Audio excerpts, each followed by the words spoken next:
شفت حد قبل كده كان تعبان جدا وراح للدكتور، والدكتور قال له قوم يا راجل انت ما فيكش حاجه، الراجل قام روح زي الرهوان ولا كأن في حاجه.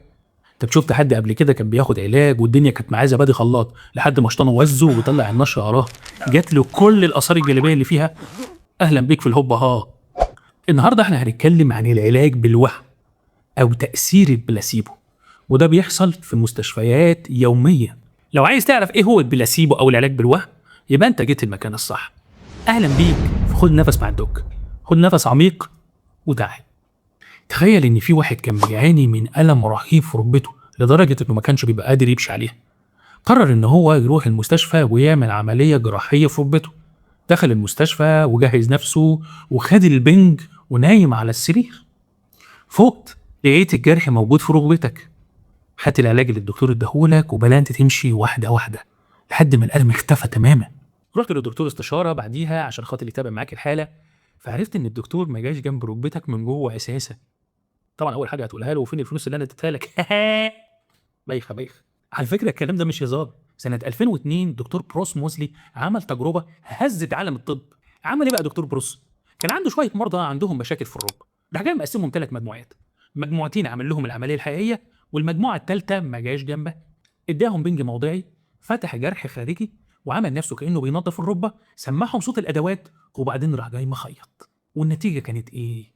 اغلب المجموعه اللي عملت عمليه فنكوش اتحسنت بنفس درجه الناس اللي اتحسنت على العمليات الحقيقيه. طب هو الموضوع مجرد تهيؤات؟ في الحقيقه لا، الموضوع كيمياء حقيقيه. لما عقلك بيصدق ان هو بياخد علاج بيشغل الصيدليه الداخليه بتاعته. المخ بيبدا يفرز مادتين سحريتين، الاندروفين ودوت مسكن للالم الطبيعي في جسمك، والدوبامين هرمون المكافاه اللي بيحسن الحاله المزاجيه ويقلل التوتر. والدوبامين دوت احنا اتكلمنا عنه كتير، خاصه في حلقه الديجافو الحلقه اللي فاتت اللي هتظهر فوق في الاشارات دلوقتي. يعني انت مش بتمثل ان انت بقيت كويس، جسمك فعلا بيغير كيمياء الالم داخليا. بس خد بالك ان زي ما الوهم ممكن يشفيك ممكن برضه يمرضك، وده اللي بيسموه في الطب النوسيبو عكس البلاسيبو. في تجارب كمت على ناس قبل كده ادوهم كبسولات جواها سكر وقالوا لهم ان الاثار الجانبيه بتاعتها ان هي بتجيب صداع.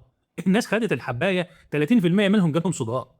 عقلك ممكن يخلق المرض من الخوف زي ما بيخلق الشفاء من الامل بالظبط. طبعا انت هتقول لي يا دكتور يعني كده الامراض وهم والطب ملوش لازمه، نخفف نفسنا بدماغنا ونعي نفسنا بدماغنا. الاجابه طبعا لا. البلاسيبو مش هيقضي على سرطان، مش هيلم عظمه مكسوره، مش هيقضي على فيروس. البلاسيبو حلو في اداره الامراض. ابسطها لك، يعني هو بيعالج ادراكك للالم مش بيعالج سبب الالم. ممكن يساعد في علاج الاكتئاب، يساعد في حاله شلل الرعاش. من الاخر هو بيثبت ان الحاله النفسيه مش رفاهيه، دي جزء اصيل من العلاج. الاطباء والصيادله يوميا بيستخدموا معانا البلاسيبو من غير ما احنا نحس. لما يجي يقول لك ان الحبايه الحمراء بتبقى مهدئه اكتر ولا الحبايه الزرقاء تبقى منشطه اكتر، وكله في عقلك. رسالتي ليك النهارده، خد نفس وفكر في قوه عقلك، بس ما تعتمدش على الوهم وتسيب العلم. العلم بيقول لنا ان مخنا هو اقوى حليف لينا في رحله العلاج. لو عجبك الفيديو ما تنساش تعمل لايك وتشاركه مع حد محتاج يعرف ان الامل جزء كبير من الدواء، واشترك في القناه الهي يكفيك شر المرض. واكتب لي في التعليقات لو حصل معاك موقف زي ده قبل كده، لو قريت نشره ولا حاجه والاثار الجانبيه اللي فيها جات لك بعد ما كانت مش عادتك. وسلام.